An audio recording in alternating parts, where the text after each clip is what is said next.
Kadang-kadang perempuan ini karena namanya CA cervix, itu kan di kemaluan ya. Yes. Nah, di vagina nih, alat reproduksinya wanita nih. Nah, jadi akhirnya wanita-wanita itu untuk mau berobat, untuk datang ke tanya-tanya aja sama tenaga kesehatan. Malu-malu tuh, Yes. ya. Nah, apalagi disuruh datang ke sarana kesehatan terdekat, puskesmas, rumah sakit, mereka lebih malu, kan? Pasti malu-malu. Nah, jadi akhirnya karena malu-malu tadi terlambat. Karena kan kalau diperiksa, kita disuruh ngapain posisinya? Oke, saya bayangkan tuh. Lay on gitu ya, harus membuka. Nah, itu kan. Ya, orang kan apalagi kalau dokternya kemudian laki-laki kan, itu jadi masalah. Jadi itu dia, mereka segan, bukan ya, apa ya, malu bukan gitu. bukan segan, lebih malu. Kemudian kalau anak-anak muda tuh, Gen Z sekarang, kalau tuh banyak tuh produk-produk ya yang dijual tuh. Nah, apa tuh produk apa tuh? Nih, contoh untuk membersihkan. Nah, iya, area intim. Ya. Nah, mereka kan harus nyiram pakai air, kemudian pakai apa ya, produk tersebut ya. Nah, itu memang tidak boleh melebihi. Ya, karena kadar pH-nya itu tidak ada kadar pH. Kemudian jangan rasa setiap kali kita mencucinya maunya menggunakannya banyak, tapi secukupnya saja. Kalau kita di Kalimantan Tengah ini, ya, kita itu banyak menggunakan herbal ya. Iya, itu kita terkenal tuh. Iya, jadi nih, kan produk orang Dayak kesehatan, nih. iya. Gitu tapi itu masalah gitu. Sebenarnya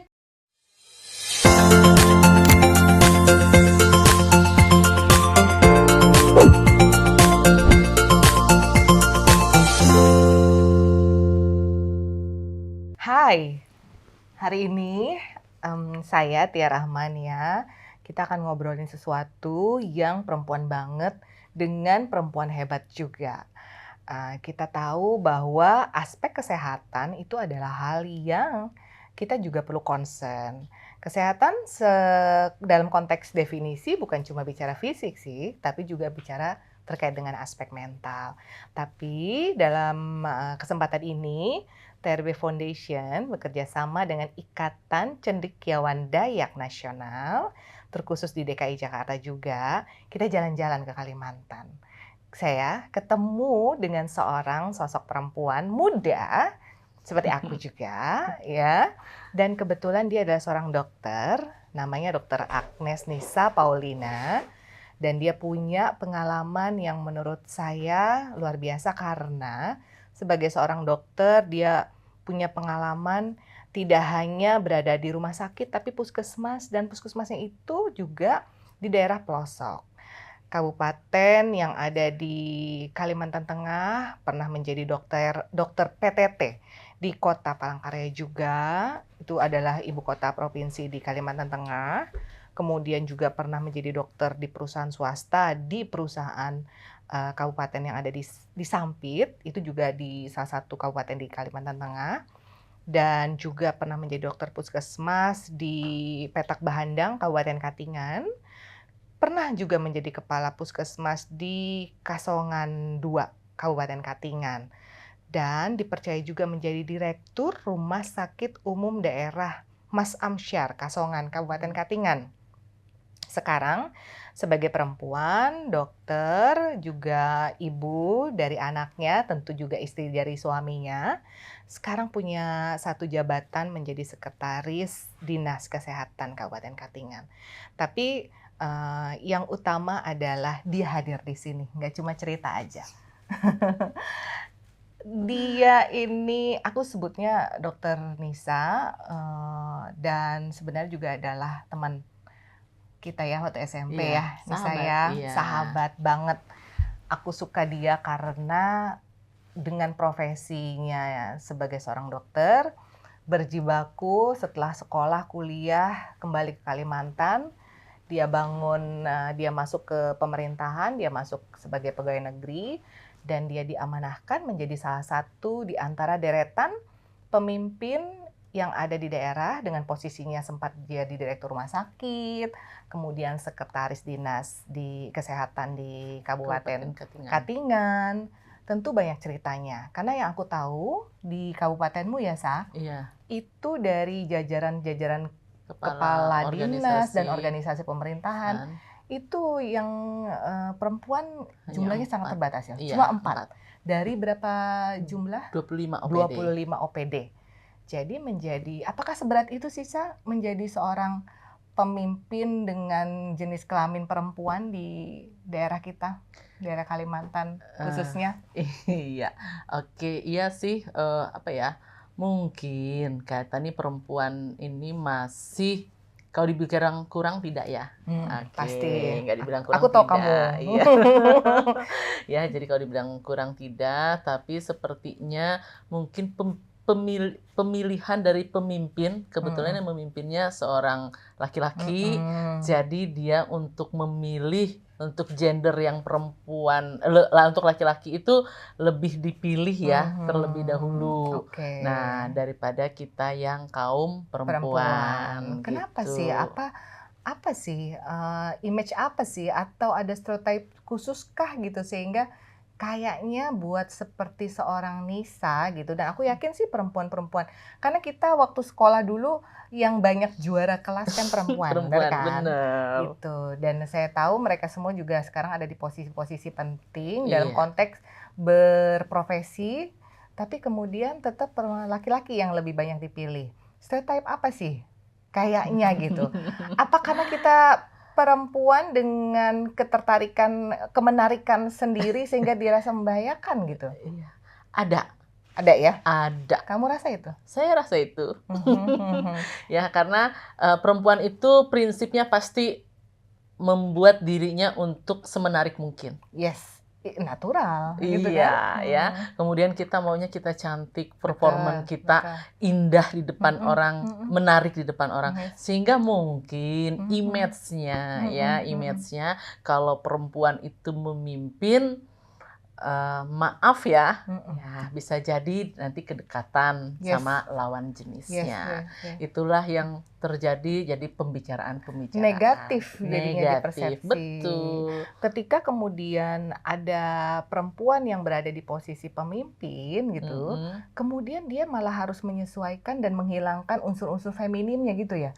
Ada nggak sih yang kayak gitu? Ada, tapi tergantung dengan tempat kantornya ya, profesinya. Tempat kantornya. Tapi kalau dia memang tuntutannya tidak seperti harus tuntutan dalam pekerjaan lapangannya, berarti dia akan bikin dirinya semenarik mungkin.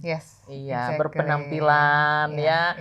Kemudian kalau perempuan kan layaknya mungkin kalau ada suatu kegiatan acara dia menggunakan dress atau rok, tapi saat dia ke lapangan ya dia harus sesuaikan. Sehingga kostum tergantung situasi, kondisi. Jadi perempuan sebenarnya bisa ya? Bisa dong. Dalam konteks ini kalau kemudian dikhawatirkan seorang perempuan itu mencapai posisi-posisi tertinggi di organisasinya karena masalah kemenarikan atau kedekatan dengan lawan jenis, sebenarnya enggak juga gitu ya. Tidak seperti itu, karena kita juga bisa menempatkan diri kan gitu. Iya, dalam situasi yang memang menuntut kita harus menarik dan tampil menghargai diri, kan kita menarik sebenarnya menghargai diri kita. Organisasi tempat kita bekerja juga ya. Tapi kemudian kalau kita dituntut di lapangan harus tampil maskulin juga bisa. Sebenarnya kan gitu. Nah, kalau kamu sendiri sampai di posisi ini, kemarin kepala atau direktur rumah sakit umum daerah, kemudian sekarang sekretaris dinas nih. Itu kan posisi urgent juga, itu posisi yang signifikan loh, Ca. Iya. Gimana tuh persaingan kamu dengan para kolega yang pria gitu? Iya, mungkin nggak ada pilihan ya. Nggak, jadi kalau saya sih karena hanya berpikir bahwa karena kita di sini saatnya posisinya adalah Ica adalah warga lokal ya, Ica warga lokal, jadi Ica hanya bisa menunjukkan bagaimana sih kita kerja yang terbaik. Nah, sehingga dipilih. Kalau bonus kita menarik, kita cantik, itu bonus aja sih kalau Ica bilang ya. Tapi ternyata kemarin dikasih posisi saat sekarang Sekretaris Dinas Kesehatan, ya itu berarti kita sudah tunjukkan yang terbaik. Kamu positif banget. Itu positifnya. Ya, tapi negatifnya ada karena yang melihat kan mungkin oleh deket dengan A, deket dengan B, dia jadi dipilih. Tuh. Iya. Persepsi ini jarang muncul kalau pemimpinnya laki-laki, ya kan? Betul. Tapi kalau kamu atau teman-teman pemimpin perempuan yang lain di sektor organisasi government atau non government bisa jadi seperti itu ya. Bisa jadi. Oke. Jadi kalau Ica sih karena profesinya dokter di dinas kesehatan masih satu ya, satu profesi dokter kesehatan di dinas kesehatan sepertinya inline, lainnya pas aja ya, itu dia. Okay. Sesuai jalur lah. Sesuai jalur gitu. Ini kan omongan kita udah makin terbuka nih, Cah. Sesuai nih sama setting kita sekarang lagi asik di tempat tidur ya. Kita lagi ngobrolin seru. Aku inget waktu masa-masa sekolah dulu.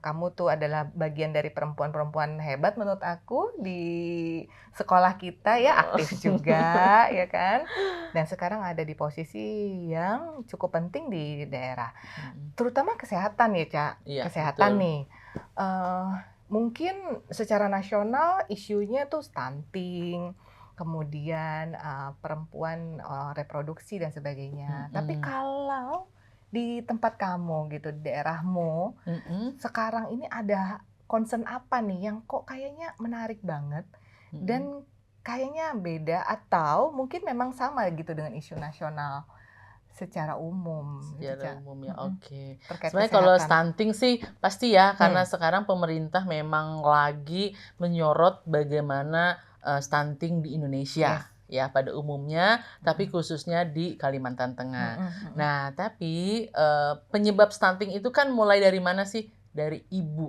seorang ibu. Ya, hulunya itu adalah seorang wanita. Ya, jadi bagaimana seorang wanita dia menikah, mempunyai keturunan, tapi selama dia hamil, dia harus menjaga gizi makanannya. Kemudian memang menjaga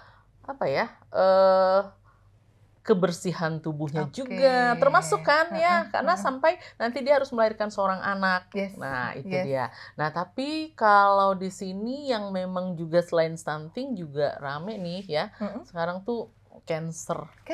Iya, cancer. Karena banyaknya kita di kaum perempuan khususnya, cancer itu ada mulut rahim, payudara, ovarium. Itu bagian sensitif semua tuh, bagian yang sangat intim banget. Betul, ya. Dan memang itu saat ini tertinggi untuk wanita. Masya Allah. Ketika fenomena itu muncul dan ternyata cancer menjadi bagian yang sangat riskan hadir dikaitkan dengan masalah kesehatan, apakah munculnya atau maraknya atau meledaknya itu disebabkan oleh itu kan kalau kita sebutkan tadi berkaitan dengan organ intim, bagian yang sangat intim gitu ya dari perempuan. Apa mereka sulit atau tabu gitu masih membicarakan hal itu? Oh iya ya, malu ya. Betul, malu ya. Kadang-kadang perempuan ini karena namanya CA cervix, itu kan di kemaluan ya. Nah, di vagina nih, alat reproduksinya wanita nih. Nah, jadi akhirnya wanita-wanita itu untuk mau berobat, untuk datang ke tanya-tanya aja sama tenaga kesehatan. Malu-malu tuh. Ya. Nah, apalagi disuruh datang ke sarana kesehatan terdekat, puskesmas, rumah sakit, mereka lebih malu, kan pasti malu-malu. Nah, jadi akhirnya karena malu-malu tadi terlambat.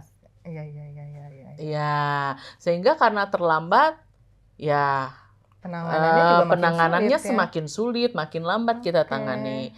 Nah, namanya perempuan ini kan karena dia sudah terkena, misal nih sudah terkena nih, ada mencurigai ke arah CA, ya kalau kita di Kalimantan Tengah ini, ya kita itu banyak menggunakan herbal Oke, ya. herbal. Iya, itu kita terkenal tuh. Iya Jadikan nih, produk orang Dayak kesehatan, nih. iya, gitu Iya. tapi itu masalah gitu. Sebenarnya kalau kita menggunakannya sesuai ya, nggak kemudian diimbangi dengan pengobatan medisnya, itu boleh saja. Tapi kebanyakan kan tidak. Coba dulu dia herbalnya, setelah sudah tidak tertangani, baru ke tenaga kesehatan. Nah, itu masalah Itu jadinya. yang baru masalah. Karena kemudian penanganan kesehatan medis malah jadi yang nomor 2 gitu ya. Iya, jadi terlambat penanganannya. Iya, mungkin kalau dari awal kan sudah bisa diketahui nih apa tindakannya, pengobatannya lebih cepat. Nakes harus kerja keras ya, Cak, jadinya kayak gitu ya? Iya, harus. Makanya kalau di dinas nih, ya kita ada puskesmas pembantu. Ada puskesmas yang di kecamatan. Kalau puskesmas pembantu kan di desa-desa tuh. Sebenarnya tenaga kesehatan tuh sudah tersebar sebagai ujung tombak. Tapi karena ketabuan, ketakutan. Nah, perempuan-perempuan tuh khususnya yang malu-malu, yang saya takut, saya sudah usia segini belum menstruasi, misal. Takut kan ngobrol sama orang tuanya. Jadi akhirnya terlambat tuh. Nah, jadi hal-hal itu yang membuat akhirnya banyak masyarakat jadi tadi terkena, bisa ke depannya CA serviks atau CA ovarium. Jadi keterlambatan karena tabu tadi, ketidaktahuan mereka, ya. Itu sih. Jadi tantangan ketika kita bicara upaya untuk mencegah ataupun juga menanggulangi masalah kesehatan, saat ini contohnya yang sedang happening itu adalah cancer gitu ya buat perempuan. Kita berbenturan dengan masalah tabu tadi ya, Ca ya. Kemudian budaya bahwa membicarakan sesuatu bagian organ intim perempuan itu adalah sesuatu yang memalukan, itu jadi hambatan juga ya. Betul. Gitu. Karena kan kalau diperiksa, kita disuruh ngapain? Nah, posisinya. Oke, saya bayangkan tuh, Ca. Lay on gitu ya, harus membuka. Nah, itu kan. Orang kan apalagi kalau dokternya kemudian laki-laki kan, itu jadi masalah. Jadi itu dia, mereka segan, bukan ya, malu, bukan gitu. bukan segan, lebih malu. Jadi aku boleh bilang ya, Cak, bahwa ketika ada di pemerintahan itu ada seorang dokter perempuan, itu keuntungannya besar ya. Besar, karena khususnya masyarakat yang di daerah, mereka akan datang. Karena dokternya perempuan. Iya. Mengurangi hambatan-hambatan dan konteks ketabuhan budaya tadi ya. Dan itu malah akan menjadikan keberhasilan, sebenarnya peningkatan keberhasilan ketika kita memiliki banyak tenaga kesehatan perempuan. Jadi jangan diremehkan loh tenaga kesehatan perempuan, harus disayang loh. Ya, benar kan, Ca? Gitu. Jarang ya. Makanya coba lihat spesialis kandungan banyaknya laki-laki loh. Nah, pusing kan? Iya. Bagaimanapun itu. Dan kita juga yang well educated sekalipun sebenarnya mau tidak boleh jujur juga agak jengah juga ya ketika kita datang ke tenaga kesehatan, dokter misalnya, untuk memeriksa organ pribadi kita itu adalah laki-laki kan. Iya. Jadi sebenarnya teruntungkan, menurut aku teruntungkan sekali kalau kita memiliki tenaga kesehatan itu perempuan gitu. Dan salut ya Ica karena tetap konsisten dalam ranah kesehatan ini sebagai seorang ASN, aparat sipil negara, karena saya juga pernah punya pengalaman seorang dokter, dia tenaga kesehatan di puskesmas, tapi karena memang masalah-masalah politik ya, Ca, karena di pemerintahan pun juga ada unsur-unsur politik, akhirnya dia give up, Ca. Akhirnya dia keluar dan pure menjadi nakes di organisasi swasta gitu. Nah, jadi di tengah begitu banyaknya tekanan maupun intrik, kamu tetap bertahan. Apa sih resepnya kamu masih tetap bertahan tuh, Cak? apa ya resepnya ya? Karena saya tahu kamu background orang tua juga kan di pemerintahan Iya, gitu ya. betul. Sebenarnya sih prinsipnya adalah, kalau kita mengangkat karena saya kebetulan di sini, apa ya, orang lokal, orang Dayak, Mhm. orang Kalimantan. Jadi saya karena cuma prinsip bahwa kalau tidak kita, siapa lagi? Yes, Itu yang pertama exactly. membuat kita bisa bertahan. Yes. Ya. Nah, makanya sampai sekarang bisa karir dari puskesmas ke rumah sakit, kemudian ke dinas kesehatan. Ya, tidak Mhm. menutup kemungkinan kan akan naik lagi, Yes, ya amin, seperti amin. itu. Karena Amin. seperti Iya, tadi yang kita kupas ya, bahwa nakes di bidang kesehatan perempuan teruntungkan iya gitu. betul. Negara yang untung loh, pemerintah loh yang untung, pemerintah daerah loh yang untung. Mhm, Kalau kalau kita bilang seperti tadi gambarannya, sebenarnya kan kesalahan-kesalahan umum yang terjadi di masyarakat kan karena berkaitan dengan stigma, kemudian rasa malu iya mereka, betul. ketakutan mereka sendiri Mhm, ya, yang akibatnya kemudian penanganan cancer contohnya itu, terlambat terlambat. gitu. Betul betul. Bukan berarti produk herbal Dayak itu tidak mumpuni gitu ya, tapi memang Betul. tetap harus diseimbangkan ya Disimbangkan, betul. dengan Dengan pendekatan pendekatan medis medisnya. yang ilmiah Betul. begitu. Mhm. Kenapa sampai sekarang kita masih perlu struggle untuk mengedukasi masyarakat, ya? Mmm. Apa belum ada, sasaran kerja yang spesifik untuk itu? Enggak, itu sudah dilakukan melalui kita, melalui Hmm. pemerintah, hanya saja kadang, eee, untuk aware terhadap kesehatan itu kita Mhm. hanya lambat saja. Makanya Mmm. yang kita selalu ingat, kita yang selalu ingatkan ke masyarakat ya, Mhm ingatin ke mhm mhm anak-anak muda, mhm. "Ayo cek kesehatan." Rutin gitu. Berapa Rutin. kali tuh, Cak, kalau bicara rutin? Kalau rutin itu, kalau kita bicara umurnya dia sebelum menikah ya, Mhm sebelum menikah, dia pertama udah menstruasi. Nah, mhm setelah dia menstruasi, dia harus jaga tuh, mulai dari keintimannya, mhm alat mhm intimnya dia udah harus mhm. jaga Oke. kan, ya. Kemudian kalau dia sudah berkeluarga, Mhm umur, 20 sekian, mhm ada yang namanya kalau sudah melakukan hubungan seksual mhm. tuh, melakukan pap smear Pap setahun smear setahun sekali, sekali. oke. Iya, itu dia. Itu kan Dan deteksi, dan itu deteksi dini. BPJS semua ada kan, Cak? Ada, Puskesmas gratis? puskesmas gratis, Oke, good. namanya IVA. Kalau di IVA, rumah sakit itu pap smear. pap Iya, kita bisa smear, lakukan. Tapi pap baik. smear dengan IVA aja kan sudah deteksi dini ya. Jadi di Mhm, puskesmas-puskesmas tuh udah bisa dilakukan. oke. Jadi seperti itu. Nah, jadi memang harus rutin, terus lebih dini. Lebih dini ya. Iya.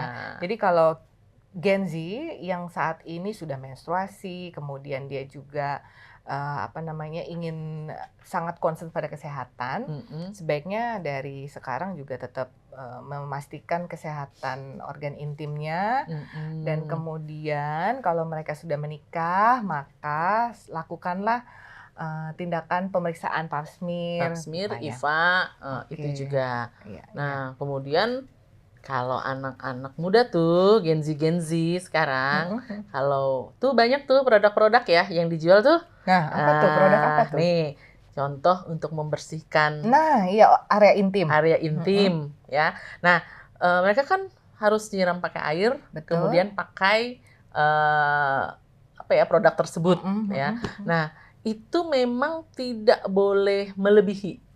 Ya, Maksudnya? karena kadar pH-nya Oke. itu tidak, ada kadar pH, kemudian jangan rasa setiap kali kita mencucinya maunya menggunakannya banyak, tapi secukupnya Secukupnya, saja, jangan berlebihan juga. jangan berlebihan. Oke. Kemudian cara menyiram di saat organ intim itu dari mana ke mana sih? Dari Yes. depan ke belakang, dari belakang ke depan, kan Nah, harusnya dari depan ke belakang. depan dulu Makanya tuh baru alat belakang. semprot tuh, Oke. wah seperti Jangan itu. sembarangan ya, belakang ke depan dulu gitu, enggak gitu, justru depan belakang dulu Iya, gitu.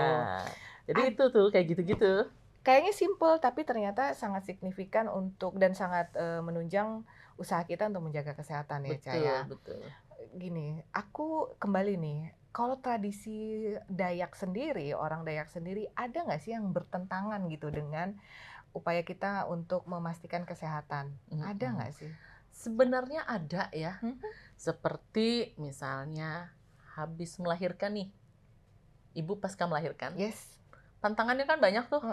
Makan hanya boleh nasi. Nah, sama ikan tertentu. Yes. Ikan haruan. Iya, gitu ikan haruan. Oke. Kalau terus sayurnya yang cuma bilang orang ikan gabus. iya, ikan gabus. Terus pakis kelakai. Oke. Itu hanya aja. boleh itu aja. Padahal kebutuhan ibu itu proteinnya harus. Baik. Karena untuk apa? Karena untuk ASI.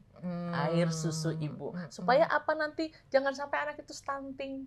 Karena 1000 hari kehidupannya kan mulai dari ibunya hamil tadi, melahirkan, itu kan harus ASI eksklusif tuh sampai 2 tahun. Tapi kalau makanannya dijaga, cuma itu tadi gitu ya, terbatas. cuma nih gabus, nasi, terus apa? Ikan kelakai, sayur kelakai, pakis ya, pakisan. Udah, bagaimana dapat? Nah itu salah satunya, ya salah satunya makanan-makanan terjaga kan memang kalau untuk ibu-ibu yang habis pasca melahirkan itu tradisi banget ya, tradisi banget. Bukan kita tidak menghormati tradisi, tapi kita perlu menyesuaikan dengan perkembangan dan ilmu pengetahuan juga. Betul. Bahwa dalam program untuk memastikan kesehatan ibu anak jangan cuma kelakai, pakis-pakisan, nasi sama ikan haruan atau ikan gabus, tapi perlu yang lain gitu ya. Iya, jadi karena kita kan tantangannya nggak boleh makan daging, nggak boleh makan, ya oke ya asin-asin, masuk akal ya nggak bolehnya mungkin nanti nggak hipertensi, ya tapi kan kita tahu kadarnya ya. Kalau pernah nggak kemudian kita program untuk itu Cak, untuk memastikan masyarakat Dayak yang punya mindset seperti itu yang menurut kita itu sebenarnya salah dalam konteks keilmuan kedokteran untuk berubah. Ya, kita edukasi. Terus edukasi. Ya, tetap kita edukasi. Di puskesmas. Jadi di puskesmas kan ada tenaga gizi. Oke. Iya, gizi kita gunakan yang ada di puskesmas. Jadi mereka untuk mengedukasi ibu-ibu yang pasca persalinan. Nah, ibu nanti konsumsi ya pasca persalinannya ini. Nanti kan tinggal dibuat tuh ada gramnya, ada hitungan gizinya. Berapa sih harus kilokalori yang masuk dalam 1 hari terhadap ibu pasca melahirkan. So far itu berjalan nggak? Kalau sekarang sih tantangannya apa nih kalau tetap aja tantangannya tetap aja nggak bisa mereka karena kenapa? Karena di daerah merasa bahwa kami nggak bisa, nggak boleh, memang takutnya bahasa mereka perdarahan atau mereka takutnya lagi apa ya kalau orang-orang Dayak itu ya kita ya karena melanggar akhirnya nanti ada kejadian yang tidak diinginkan, menimpa kita. Iya, itu sih sebenarnya lebih ke situ aja. Iya, itu tantangannya aja. Cukup lumayan ini juga ya. Makanya karena tenaga kesehatan tuh tugasnya. Kayak tenaga kesehatan harus orang adat juga Cak harusnya. Rangkul ya. Iya, rangkul juga ya. Orang adat, kemudian yang dukun-dukun beranak kata orang itu kita harus rangkul. Kalau enggak nanti mereka menolong persalinannya menggunakan alat yang tidak steril. Kalau dulu kita ingat pakai bambu kan? Bambu. Itu masih ada sekarang? Enggak, sudah. Karena mereka sudah dirangkul oleh tenaga kesehatan yang ada di puskesmas. Bidan apa itu namanya, Cak? Bidan beranak katanya atau dukun kampung. Dukun kampung itu udah diedukasi juga ya? Sudah, mereka sekarang udah. Di masyarakat masih ada tuh mereka? Masih ada. Masih ada. Lumayan ya, ya masih ada. Tuh. Tapi mereka sudah mulai alihkan ya? Atau disuplai alat-alat yang steril seperti mereka sudah ada kasa, ada alkohol, tapi setiap kali mereka mau menolong persalinan, mereka harus dipanggil tenaga kesehatan. Jadi nggak bisa sendiri. Nggak bisa ya. Konsekuensinya kalau mereka sendiri apa tuh, Cak? Ada nggak konsekuensi? Ada infeksi pada tali pusat pada bayinya nanti. Kemudian kita tidak tahu karena tidak ada vaksin yang langsung diberikan. Vaksin-vaksin pada bayi kan ada tuh yang 0 hari langsung diberikan. Nah nanti efeknya banyak. Nggak dapet kan kalau tanpa ada kehadiran tenaga medis. Dulu ingat kita ada polio yang kena anak-anak ya karena mereka tidak didapatkan dari sekarang. Kemudian umur 0 sampai 28 hari kan dapat tes mantuk suntik BCG kan yaitu untuk mencegah terjadinya masalah pada anak-anak bayi tersebut. Nah itu dia. Kegambar sih Cak tantangannya Dr. Agnes Nisa Paulina. Pengabdiannya dan langkah-langkah kerjanya tentu bukan cuma sendiri tapi dengan nakes yang ada di tim nakes juga yang ada di Kabupaten Katingan maupun di Kalimantan Tengah tuh terus bersinergi bersama ya. Karena isu ternyata bukan cuma isu nasional tentang stunting, tapi ternyata ada yang menggugah juga mengenai cancer, khususnya buat perempuan, yang mana masih menjadi hal yang sensitif, tabu, malu untuk dibicarakan. Tapi di ruangan ini, di kamar yang private seperti ini, saya Tia dan Dokter Nisa, kita bicarakannya. Ada nggak, Cak, sebelum kita selesaikan perbincangan intim kita ini, hal yang mau kamu sampaikan nih buat perempuan Dayak yang ada di Kalimantan secara khusus terkait dengan aspek kesehatan? Karena kan kamu tadi bilang ya, bicara tadi stunting itu sumbernya perempuan. Iya. Mereka yang melahirkan, mereka yang mengandung anaknya, melahirkan dan terus memeliharanya. Dan juga aspek yang lain gitu. Berarti kan perempuan Dayak ini sangat kuat dalam upaya untuk menghasilkan generasi-generasi harapan. Untuk Indonesia Emas 2045 loh. Apa, Cak, yang mau disampaikan, Cak? Iya, statement saya teruslah bangga dengan kearifan lokal dalam menjaga kesehatan. Tapi ingat ya, harus sejalan dan bersinergi dengan pelayanan kesehatan medis modern saat ini, ya, demi perlindungan kesehatan dan lebih menyeluruh lagi untuk keturunan kita. Itu, jadi harus bersinergi, sejalan, tapi kita harus bangga dengan kearifan lokal. Itu. Berarti kalau gitu kita tahu bahwa Dayak punya banyak kearifan lokal, mulai tadi tanaman-tanaman herbal, obat-obatan herbal, tapi ternyata perlu kita sinergikan juga dengan perkembangan keilmuan ilmiah, karena bagaimanapun juga berjalan beriringan antara kearifan lokal dan kemodernan yang terkait dengan keilmuan ilmiah. Dr. Agnes Nisa Paulina, saya Tia Rahmania. Kita sudah bicarakan sesuatu yang intim, sesuatu yang masuk ke dalam perempuan-perempuan, khusus untuk perempuan Dayak, TRB Foundation, dan Ikatan Cendekiawan Dayak Nasional.